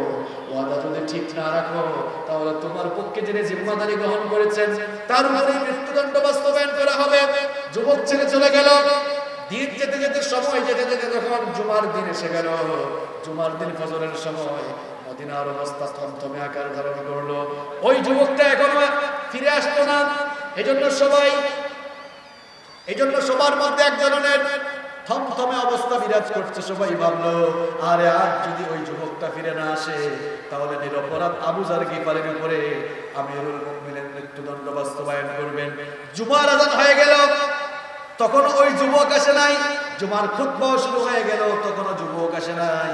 তখন সাহাবায়ে কেরাম চিন্তায় পড়ে গেলেন, আরে একটা যুবকের জন্য নিরপরাধ আবু যার গিফারির উপরে আজ মৃত্যুদণ্ড বাস্তবায়ন করা হবে।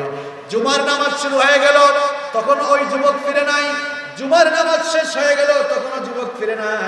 এবার ওমর ইবনুল খাত্তাব রাদিয়াল্লাহু আনহু বললেন, আবু যার গিফারিকে আমাদের সামনে নিয়ে আসো। যুবকের পক্ষে সে যেহেতু জিম্মাদারি নিয়েছে, তার উপরেই আজকে মৃত্যুদণ্ড বাস্তবায়ন করা হবে। কি কঠিন অবস্থা! যেই জল্লাদ মৃত্যুদণ্ড বাস্তবায়ন করবে, জল্লাদের অন্তরে, তার কলিজার ভেতরে ভয় শুরু হয়ে গিয়েছে, আরে কি করে একজন নিরপরাধ মানুষের উপরে মৃত্যুদণ্ড বাস্তবায়ন করব। যখনই মৃত্যুদণ্ড দেওয়ার জন্য সবকিছু প্রস্তুত করা হলো, ঠিক তখনই দেখা গেল মরুভূমির বালিগুলো উড়িয়ে কে যেন ঘোড়া চালিয়ে দ্রুত ছুটে চলে আসতেছে। বলা হলো, একটু থামো, দেখি কে ঘোড়া চালিয়ে দ্রুত আসে। দেখা গেল ওই যুবকটাই ফিরে এসেছে। আল্লাহু আকবার! যুবক যখন ফিরে আসলো, ওমর ইবনুল খাত্তাব রাদিয়াল্লাহু আনহু অবাক হয়ে যুবককে প্রশ্ন করলেন, ওগো যুবক, তুমি তো ওয়াদা করে গিয়েছো ঠিক, কিন্তু তোমার জন্য তো সুযোগ ছিল ওয়াদা পালন না করে তুমি যদি নাও আসতে তাহলে বেঁচে যেতে। তুমি তাহলে এখানে আসলে কেন? তুমি তো জানোই তোমাকে মৃত্যুদণ্ড দেওয়া হবে, না আসলে তো বেঁচে যেতে। যুবক তখন বলল, আমিরুল মুমিনিন, একজন মুসলমান জীবন দিল কখনো ওয়াদা ভঙ্গ করতে পারে না। আমি যদি আজকে না আসতাম গোটা দুনিয়ায় খবর হয়ে যেত মুসলমানরা ওয়াদা করে ওয়াদাকে ভঙ্গ করে। কেউ যেন এই দুর্নাম না আরো হতে পারে। প্রয়োজনে আমি আমার জীবন দিয়ে দেব, এরপর আমি আমার ওয়াদা ভঙ্গ করব না। আল্লাহু আকবার! ওমর ইবনুল খাত্তাব রাদিয়াল্লাহু আনহু এবার আবু যার গিফারি রাদিয়াল্লাহু আনহুকে প্রশ্ন করলেন, ওগো আবু যার, লোকটাকে তো তুমি চিনো না, একজন অপরিচিত যুবকের পক্ষে তুমি কেন জিম্মাদার হলে?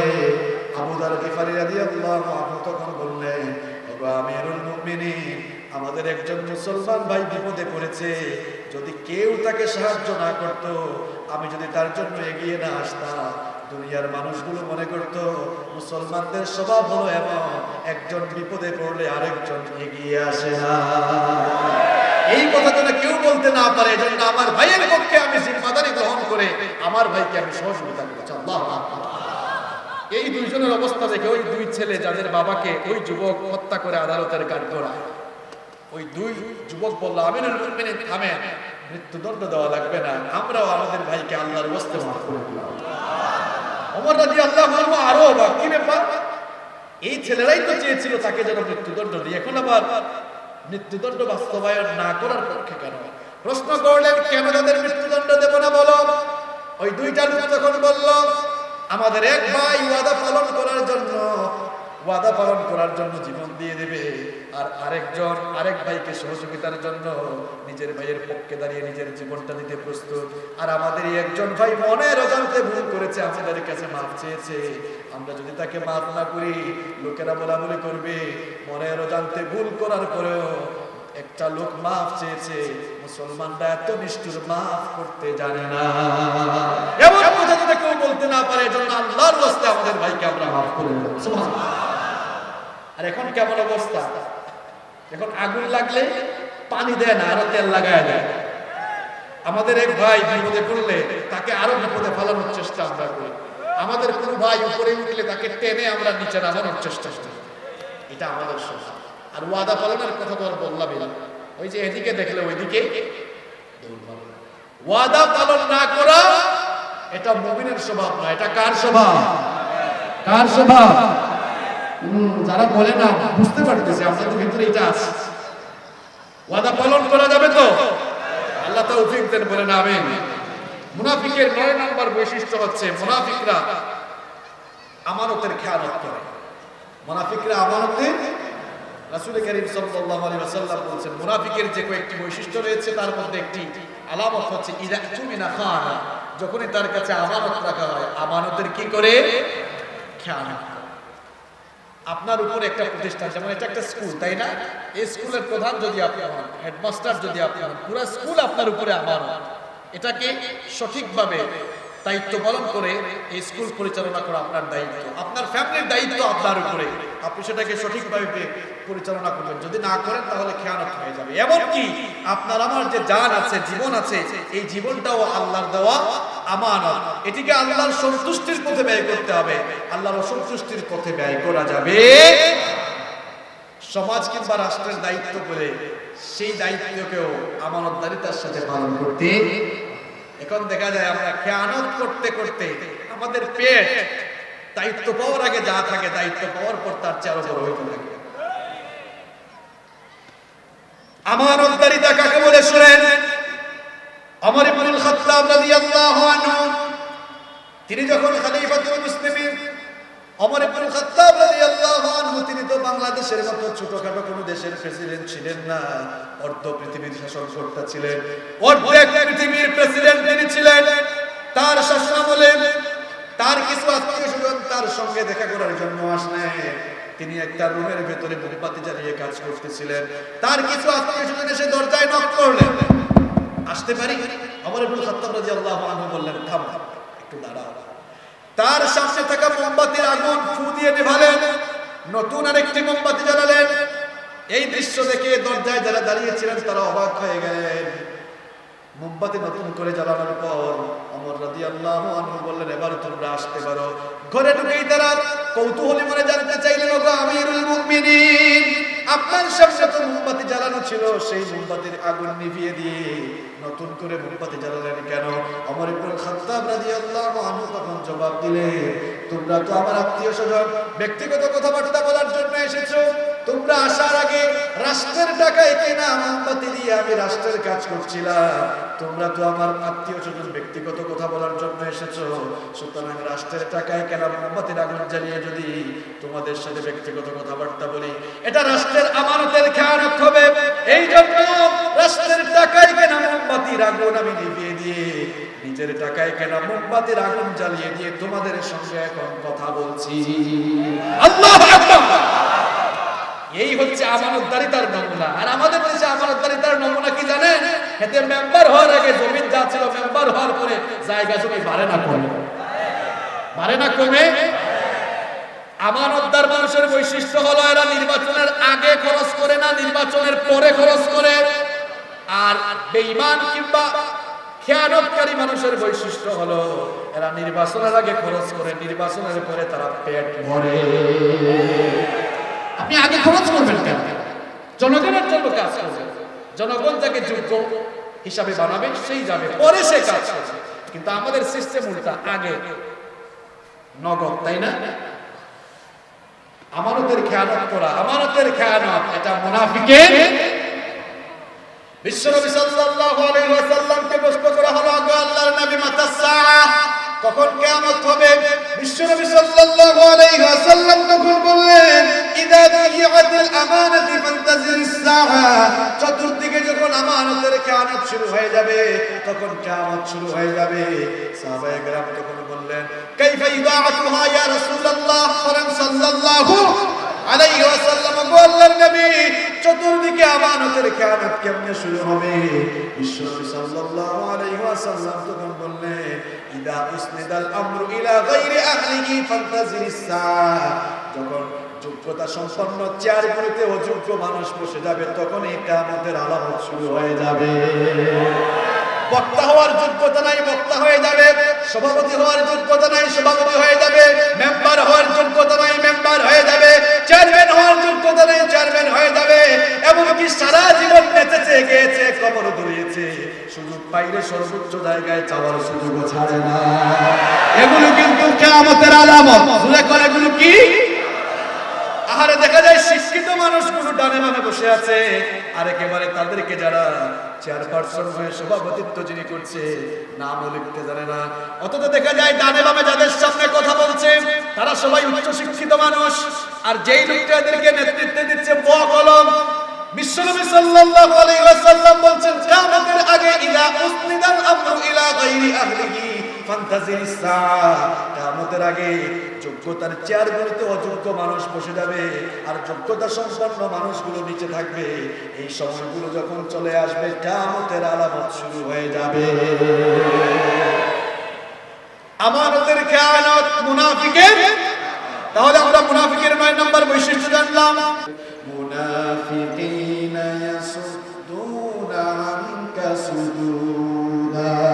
আল্লাহ পাক বললেন, যখন এদেরকে বলা হয় আল্লাহ আর তার রাসূলের কাছে যা এসেছে, আল্লাহর বিধান আর রাসূলের কাছে ফিরে আসো, রাসূলের আনুগত্য করো, আল্লাহ আর রাসূলের বিধানের দিকে ফিরে আসো, তখন আপনি দেখবেন মুনাফিক বর্গা মানুষগুলো পাশ কাটিয়ে অতিক্রম করে চলে যায়। তারা বলে কোরআনের আইন তাদের কাছে বর্বর মনে হয়। এরকম আছে না নাই?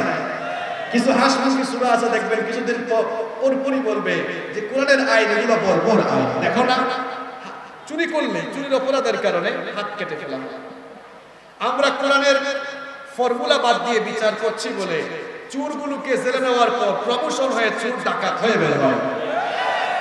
এক বদমাশ চুরি করে জেলের মধ্যে গিয়েছে, গরু চুর পেয়ে বলল, কিরে তুই জেলখানায় আসতে কেন? কয় ভাই আর বলিও না, মুন্সিফপুর এলাকার এক মসজিদে বদনা চুরি করতে গিয়েছিলাম, মুন্সিফপুর এলাকার মানুষরা ধরে গণপিটুনি দিয়ে জেলখানার মধ্যে গিয়েছে। গরু চুর বলল, ধর তোর তো কোনো প্রেস্টিজই নাই, বদনা চুরি করেছি, জানোস আমি কি? আমি গরু চুর, আমি তোর চাইতে আরো। এখন বদনা চুরি যখন জামিন নিয়ে বের হয় মনে মনে ভাবে, আরে এমন চুরি করলাম, প্রেস্টিজই নাই নিজের, ভবিষ্যতে চুরি করে গেলে বড়টাই করবো। গরু চুরি করে যাবে। গরু চুরি করে যাওয়ার পরে আরেক ডাকাইত পাইছে, বললো, কিরে এখানে কেন? আর বলিয়েন না, মুন্সিফপুর এলাকায় গিয়েছিলাম গরু চুরি করার জন্য। গরু চুরি করতে যাইয়া ধরা যখন খেলাম, মানুষ আমাদেরকে পিটনি দিয়া এরপরে এখানে পাঠাইছে। গাধা, আমি কে তুই জানোস? আমি তো অনেক বড় ডাকাইত, আমি শুধু চুরি করি না, বরং মানুষের বাড়িতে হামলা চালায় দলবল সহকি করি, ডাকাতি করি। তখন সুর ডাকাইত হওয়ার ধান্দা করে ডাকাইত হয়ে যখন জেলে যায় তখন পাইছে দুর্নীতিবাজের লাগা। দুর্নীতিবাজ বললো, কিন্তু তুই এখানে কেন? আমি এই কাজ আসছি করে। তখন বলে, ঠিক আছে, জেলখানায় যতদিন থাকবে আমাকে বস মানবে, কারণ আমি তোরও উপরের, আমি তো রাস্তাঘাটে রড দিই না, সুযোগ পাইলে বাস দিই। তখন সেও ধরনের চুল হওয়ার চিন্তা করে। আমরা আমাদের প্রচলিত আইন দিয়ে বিচার করছি, চুরেরা জেলখানায় যাচ্ছে, কিছুদিন পর জামিন নিয়ে নিয়ে বের হচ্ছে বলে এই দেশে চুর কমতেছে না বাড়তেছে। আমি আজকের এই জনস্রোতে বলে যেতে চাই, চুরির বিচার একটা বিচার কোরআন দিয়ে। ইসলামের চুরির বিচার হলো, প্রমাণিত হলো হাত কেটে দাও। জনসম্মুখে বিচার করো, একটা চুরির বিচার করে দেখেন এই মুন্সিফপুর আর যশোরে যতগুলো চোর ডাকাত আছে একটা বিচার থেকেই জনাবের মতো সাইজ হয়ে যাবে।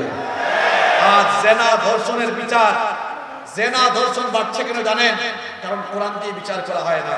কোরআন দিয়ে যদি জেনা ব্যভিচার চুরি ডাকাতের বিচার করা হয়, একটা বিচার থেকেই এই দেশের যতগুলো চোর ডাকাত লুচ্চা ইতর বদমাশ রয়েছে সবগুলো জনাবের মতো সাইজ হয়ে যাবে। এজন্য আমরা কোরআনের বিচার চাই কি চাই না? আল্লাহ কবুল করুন, বলেন আমিন। প্রিয় ভাইরা, সময় বেশি নাই, আমি 5 মিনিটে শেষ করব ইনশাআল্লাহ। আপনারা কি উঠাউঠি করবেন নাকি? মূল কথা তো বাকি আছে এখনো, কেউ উঠবেন না তো ইনশাআল্লাহ। মুনাফিকের 11 নম্বর বৈশিষ্ট্য হলো, এটা কি বলবো? বলবো তো এটা। মুনাফিকের 11 নম্বর বৈশিষ্ট্য হলো, মুনাফিকরা সব সময় একটা ভয়ের ভিতরে থাকে, না জানি কোন সময় কোন আয়াত আমাদের চরিত্র ফাঁস করে দেয়। 1500 বছর আগে যখন বিশ্বনবী সাল্লাল্লাহু আলাইহি ওয়াসাল্লামের উপরে কোরআন নাযিল হচ্ছিল, মুনাফিকরা সব সময় ভয়ে থাকতো, না জানি আমাদের মুনাফিকি কর্মকাণ্ড কোন সময় আয়াত নাযিল করে আল্লাহ জানিয়ে দেন কিনা। কোরআনে কারীমের 9 নম্বর সূরা সূরাতুত তাওবা এর 64 নম্বর আয়াতে আল্লাহ তাআলা বলছেন, ইয়াহদারুল মুনাফিকুনা আন তুনাজ্জালা আলাইহিম সূরাতুন তুনাব্বিউহুম বিমা ফি কুলুবিহিম কুল ইসতাহজিউ ইন্নাল্লাহা মুখরিজুম মা তাহদারুন। আল্লাহ তাআলা বলছেন কোরআন কারীমের 9 নম্বর সূরা সূরাতুত তাওবা এর 64 নম্বর আয়াতে বলছেন, ওগো আমার হাবিব, মুনাফিকরা সব সময় ভয়ে থাকে, না জানি কোন সময় কোন সূরা বা আয়াত নাযিল করে আল্লাহ তাদের চরিত্র ফাঁস করে দেন কিনা। আমার ভাইয়েরা, এখনো মুনাফিকের উত্তরসূরিরা দুনিয়াতে আছে। মুনাফিকরা হুজুর দেখলেই মাহফিল হলেই তারা ভয়ে থাকে, না জানি হুজুর মাইকের সামনে কোন সময় আমাদের সকল চরিত্র ফাঁস করে দিয়ে আমাদেরকে উলঙ্গ করে নাকি জাতির সামনে ছাড়ে। এজন্য হুজুররা আসলে স্লিপ দেওয়া হয়, হুজুর এইটা বলিয়েন ওইটা বলিয়েন না, হুজুর এই জিনিসটা দয়া করে বললেন না, এরকম আছে না নাই? কারণ মনের ভিতরে ভয়, যদি কোরআনের আয়াত দিয়ে সবকিছু ফাঁস করে দেয়, এরকম আছে না নাই? এইরকম স্বভাবের মানুষরা ঈমানদার না মুনাফিক? আরো জোরে, ঈমানদার না মুনাফিক? মুনাফিকের 12 নম্বর বৈশিষ্ট্য হচ্ছে, মুনাফিকরা কাফেরদের সাথেও আতাত করে চলে, মুমিনদের সাথেও আতাত করে চলে। মুনাফিকের 13 নম্বর বৈশিষ্ট্য হলো, এরা যুদ্ধ বিগ্রহকে এড়িয়ে চলে, আন্দোলনকে এড়িয়ে চলে। এরা দেখা যায় ইসলাম কিংবা ইসলাম রক্ষার আন্দোলন যখন আসে, তখন তারা মুনাফিকের মতো ঘরে বসে থাকে। বিস্তারিত আমি যাচ্ছি না। 14 নম্বর হচ্ছে, মুনাফিকরা সব সময় ঈমানদাররা বিপদে পড়লে খুশি হয়। মুনাফিকের 15 নম্বর বৈশিষ্ট্য হলো, মুনাফিকরা নিজেদেরকে সব সময় বুদ্ধিমান আর চালাক ভাবে। কোরআনে কারীমের 2 নম্বর সূরা সূরাতুল বাকারা এর 13 নম্বর আয়াতে আল্লাহ তাআলা বললেন, ওয়া ইযা কিলা লাহুম আমিনু কামা আমানান নাস ক্বালু আনুমিনু কামা আমানাস সুফাহা। আল্লাহ তাআলা বললেন, যখন এদেরকে বলা হয় ঈমানদারদের মতো তোমরাও ঈমান আনো, তখন তারা বলে আমরা কি বোকা লোকদের মতো ঈমান আনবো নাকি? তারা নিজেদেরকে চালাক মনে করে। আল্লাহ তাআলা বলছেন, আলা ইন্নাহুম হুমুস সুফাহা ওয়ালাকিন লা ইয়ালামুন। এরা জানে না যে এরা নিজেরাই বোকা, নিজেরাই নির্বোধ। মুনাফিকের এই যে 15টা বৈশিষ্ট্য বললাম, 15টা চরিত্রের কথা বললাম, এই 15টা চরিত্র যদি আমার চরিত্র বা আপনার চরিত্রের সাথে মিলে যায়, এই চরিত্রগুলো তাওবা করে আজ থেকে এখান থেকে বের হওয়ার দরকার আছে না? আল্লাহ তাআলা আমাদের ঈমানকে মুনাফিকের ভাইরাস থেকে হেফাজত করুন, আমরা বলি আমিন। সম্মানিত ভাইরা, কেউ দাঁড়াবেন না। এতক্ষণ আলোচনা শুনেছি, এই প্রচন্ড রোদের মধ্যে আপনারাও বসেছেন, দেখেন রোদ সরাসরি আমার মুখে লাগতেছে, তাকাতেও পারতেছে না। এরপরও আপনাদের সামনে আমি কথা বলেছি, আমরা একসঙ্গে মোনাজাত করে উঠবো ইনশাআল্লাহ। আপনাদের এখানে একটি ঈদগাহ রয়েছে, এই ঈদগাহ সংস্কার কাজ চলছে। সংস্কার